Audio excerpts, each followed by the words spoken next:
Welcome to the weekly channeled angel message. Take a moment, tune into the angels as a collective, as a group, and see what they want to share with us today.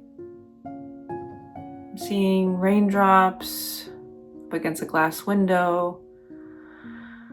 I'm hearing the song, It's Raining Men.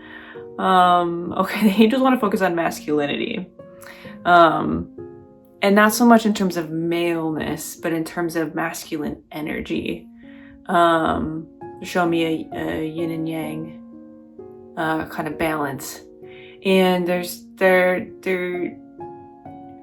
showing that in the world, in society, there tends to be we tend to uplift masculine energy a lot, and we tend to kind of allow that to overpower us and kind of put that above feminine energy. And really both are equally important. There's also a caution from the angels to say, like, we're not saying that masculine energy is bad. It's just we can be very imbalanced. And that there's trying to be this new wave in the collective of like bringing up feminine energy. And so they're just saying, okay, well, we'll go through like what does it mean masculine energy? What does it mean feminine energy?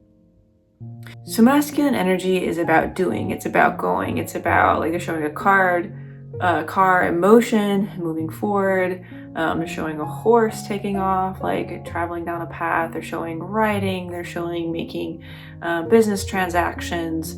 This idea of doing, of taking action. But they're also showing that, like, if we continue to do, we're going to burn ourselves out.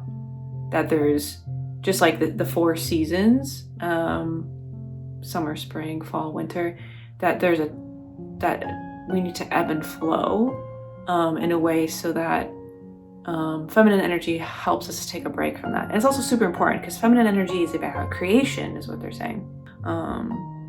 Creating, playfulness, nurturance, slowing down, flow, surrender. So they're showing like this is kind of how things can play out. Of if we sit and receive and connect to our spirit, connect to a larger collective, get to a place of flow and creativity. Like when we take breaks, that's when creative energy is flowing, right? If you've ever been someone where you're like having writer's block, or you can't seem to, you're getting stuck. If you go for a walk or take some time off, sometimes that rest can actually stimulate and bring out more energy, more ideas and more creative energy. So we need to sit and receive to come up with ideas and projects, and then we do, right? Then we can take action on it. So they're showing like, it's also not a great thing if we're in too much feminine energy. So think for yourself of where do you tend to go? Do you tend to stay in more masculine energy, more feminine energy?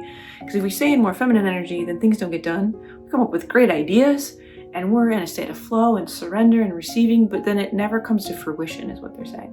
So we need a little bit of both. And again, they're reminding me to get out of the gender constructs of society. Gender's a made-up construct, social construct anyways. And really this idea of what masculine and feminine energy stands for, what the angels have shared with us today. And see what's one thing that maybe you could do that helps bring out more masculine energy if you feel like that's less, that you're not in that as much. Or what can bring out more feminine energy if you feel like you're not in that as much, if there's an imbalance, so that you can be more balanced.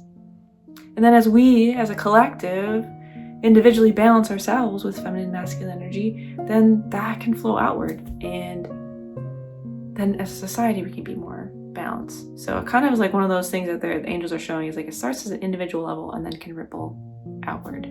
So think for yourself of how you might find more balance between masculine and feminine energy.